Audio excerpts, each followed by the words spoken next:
Olá pessoas lindas, como é que vocês estão?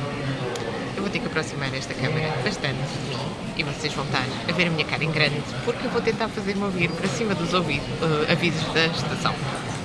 Então eu estou numa estação que se chama Omiya e estou à espera do meu comboio, que vai ser Shinkansen.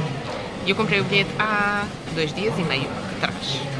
E estou-me aqui a lembrar de uma coisa que eu vos devo avisar. Não é preciso ser propriamente hora de ponta ou época alta para os comboios Shinkansen esgotarem. Então, se vocês tiverem, por exemplo, o Japan Rail Pass e pensar, este passe dá para eu andar em todos os comboios Shinkansen e não tenho que reservar bilhete, o que é verdade. Aliás, é suposto vocês não irem entupir as bilheteiras quando têm o Japan Rail Pass. Contudo, pode estar esgotado. Essa é uma das coisas que pode acontecer. O comboio está esgotado e vocês não conseguirem entrar nas carruagens e terem que esperar pelo próximo, ou pelo próximo, ou pelo próximo. Como esta rota que eu vou fazer hoje, que é a rota entre Omiya e Kanazawa, nesta altura do ano é uma rota que eu já sabia que provavelmente ia estar esgotada, eu comprei o bilhete com alguma antecedência e mesmo assim não consegui o bilhete ideal, que era para sair às 11h49, só consegui o bilhete para sair ao meio-dia e 49, o que significa que a minha mudança aqui na estação de Omiya é um bocadinho mais longa. Mas esta estação é um paraíso gastronómico, portanto, se vocês quiserem fazer aqui uma paragem mais ou menos à hora do almoço e encher o bandulho com tudo o que é bom, go for it!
Em Kanazawa. Estou em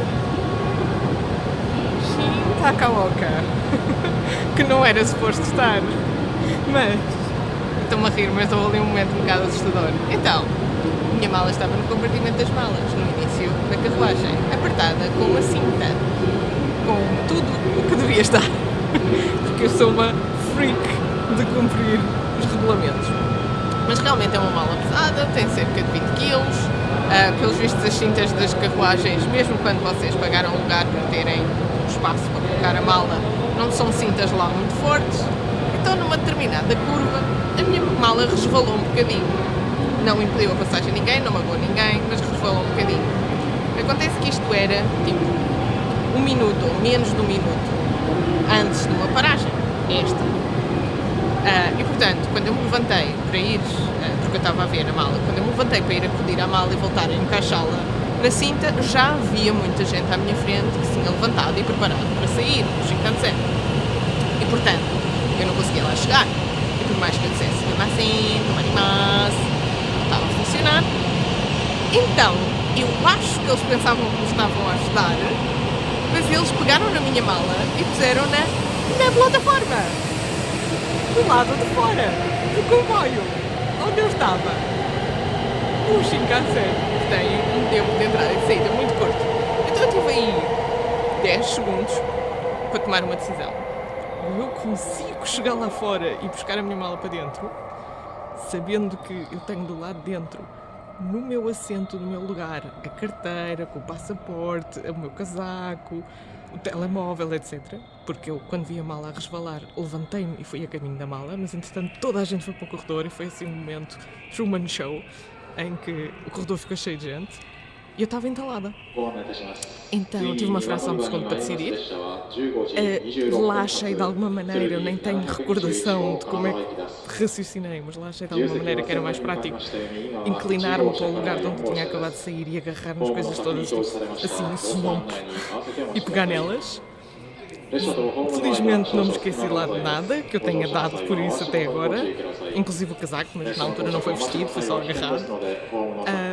Enquanto isso as pessoas iam saindo, a minha mala já estava no meio da plataforma, eu estava a ouvir o pi do tempo em que as portas estão abertas e atirei-me para a plataforma no último segundo antes das portas fecharem. E depois é que fui olhar à minha volta e ver, ok, tudo o que eu preciso está aqui. Isto podia ter corrido muito mal, mas eu acho que me safei. Agora eu estou numa plataforma onde eu tenho que apanhar o próximo comboio para Kanazawa, para o qual eu não tenho bilhete, porque o comboio que tinha bilhete e lugar reservado já foi, sem mim. Mas se estiver eu aqui e todas as minhas coisas importantes, considero uma historieta bem sucedida. Portanto, esta história deles pegarem na vossa mala e porem-na na plataforma, se vocês não tiverem mesmo em cima da mala, é verdade. Eu não sei se isto já aconteceu a mais alguém, é uma coisa que está nos avisos escrito, mas eu nunca pensei que fosse uma coisa que as pessoas já, os japoneses que usam Shinkansen, não é? Já interiorizassem tanto esse aviso, quer dizer, esta mala está no caminho, plataforma com ela. E se eu estivesse a dormir e não tivesse visto? Enfim, não vamos pensar no se. Tudo bem, há um comboio que vai passar aqui, que vai lá para Kanazawa, e quando eu chegar à porta de desembarque, logo se vê que diferença de preço é que eu tenho que pagar, ou se o Pika consegue perceber o que é que me aconteceu. Vivendo e aprendendo.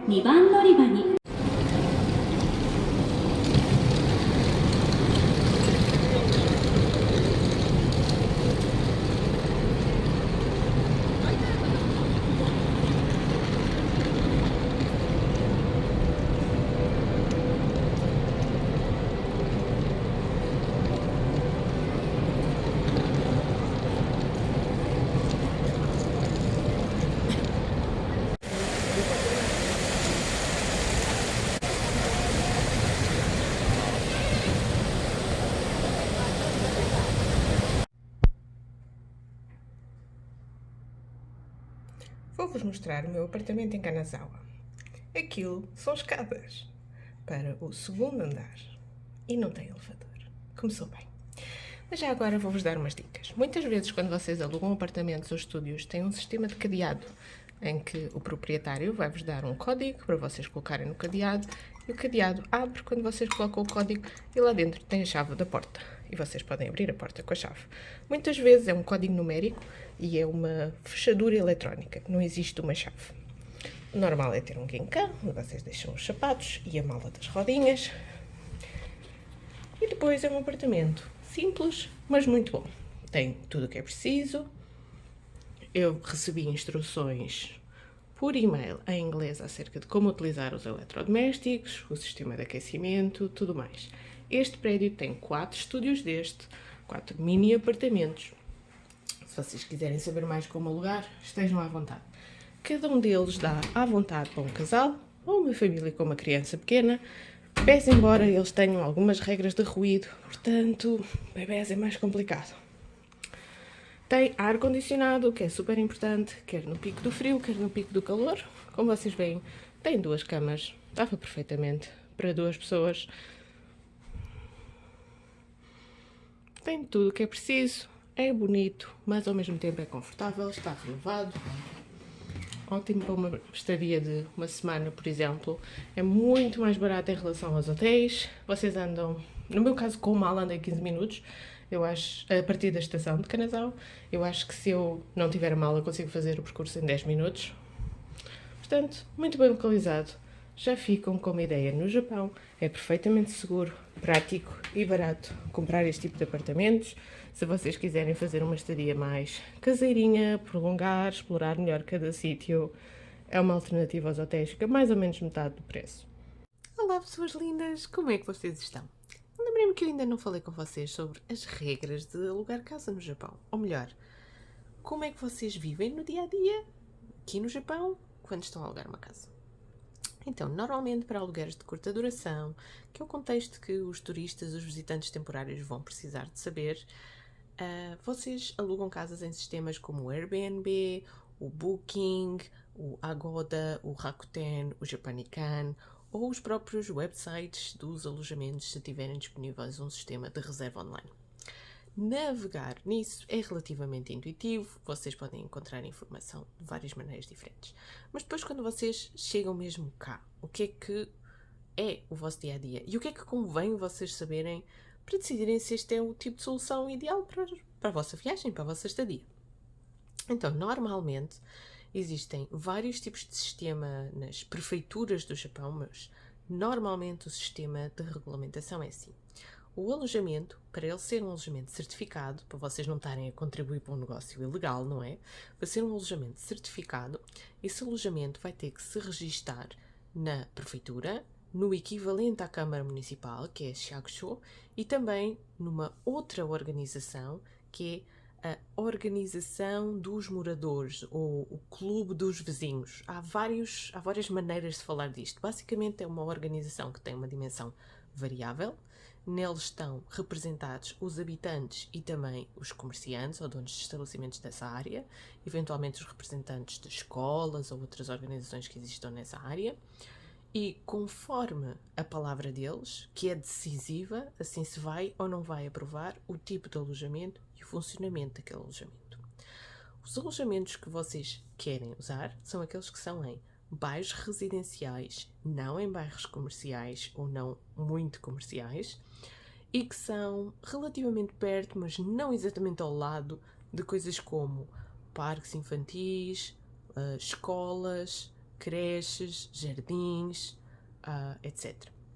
Porquê é que eu digo isto? Porque os alojamentos que estão localizados nesses sítios são aqueles que têm melhores condições para vocês. São aqueles que têm melhor relação qualidade-preço. São aqueles que estão mais perto dos transportes. São aqueles em que o ruído não é alto. Vocês conseguem descansar. Lá está, se não estiverem exatamente ao lado de escolas, até durante o dia é sossegado. Mas geralmente vocês também estão no alojamento à noite. São sítios onde existem regras bastante rígidas acerca de segurança, de circulação na rua. Muitas vezes há câmaras de vigilância na rua. Este tem, todos os sítios que eu tive até agora, têm câmaras de vigilância na rua e câmaras de vigilância para a entrada dos apartamentos. Mas também são sítios onde há regras em relação a como fazer a separação dos lixos. Depois das 9 da noite já não se pode fazer barulho. O depois das 9 da noite não se pode fazer barulho inclui lavar roupa, tomar duche, ver televisão com som, ouvir música com som, falar alto dentro do apartamento, mesmo que seja entre pessoas que estão dentro do apartamento, porque as outras pessoas vão ouvir. Em alguns casos, usar o elevador também está incluído não fazer barulho depois das 9 da noite e até às 6 da manhã. Normalmente não se pode fumar em nenhuma parte do edifício, não pode haver animais em nenhuma parte do edifício e em alguns edifícios, pelo menos para os alojamentos que estão a ser alugados, não pode haver bebés dentro dos apartamentos. Então essas regras fazem com que, apesar de parecer que são muito limitados, na verdade estão reunidas as condições ótimas para o viajante típico. O viajante típico vai querer uma coisa que esteja bem localizada. Vai ser assim a uns 15 minutos a pé de uma grande estação de transportes, de um hub que tem autocarros, comboios, tudo e mais alguma coisa. Não vai ser exatamente em cima disso, pertíssimo. Porquê?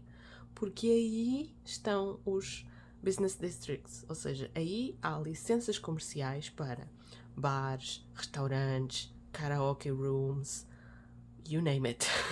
Portanto, aí é onde está o barulho. Vocês não vão querer estar, sobretudo se forem apartamento, à beira das grandes estações. E quando eu digo à beira, é ter uma distância de 5 minutos a pé. Não vão, sério, acreditem que não vão.